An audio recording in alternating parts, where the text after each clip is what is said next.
Guerre en Ukraine. Lysychansk pris en étau, feu sur Odessa.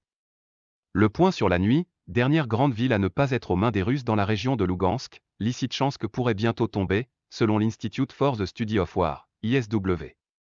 L'oblast d'Odessa continue à être pris pour cible. Retour sur les événements de la nuit du samedi 2 au dimanche 3 juillet 2022, d'intenses combats se sont poursuivis dans la nuit de samedi 2 à dimanche 3 juillet 2022 à Lysychansk. Grande ville de l'Est de l'Ukraine, au cœur de la bataille pour le contrôle du Donbass. Les combats font rage, heureusement, la ville n'est pas encerclée et sous contrôle de l'armée ukrainienne, avait assuré la veille Rouslan Mouzitchouk, porte-parole de la Garde nationale de l'Ukraine. Mais les séparatistes soutenus par Moscou, cités par l'agence de presse TASS, avaient de leur côté affirmé que la ville était totalement encerclée. Dans sa dernière analyse publiée dans la nuit.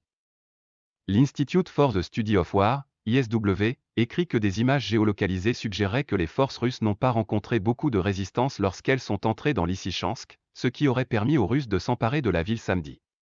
L'ISW a ajouté que les forces russes pourraient prendre le contrôle total de l'oblast de Louhansk dans les jours à venir, 2 civils tués et 3 blessés, dont des enfants, dans l'oblast de Donetsk, le gouverneur de l'oblast de Donetsk. Pavlo Kirilenko a rapporté sur Facebook dans la nuit de samedi à dimanche que les forces russes avaient attaqué la communauté de Dobropilla. Ces bombardements ont fait 2 morts et 3 blessés. Parmi les blessés figurent 2 enfants, âgés de 4 et 7 ans.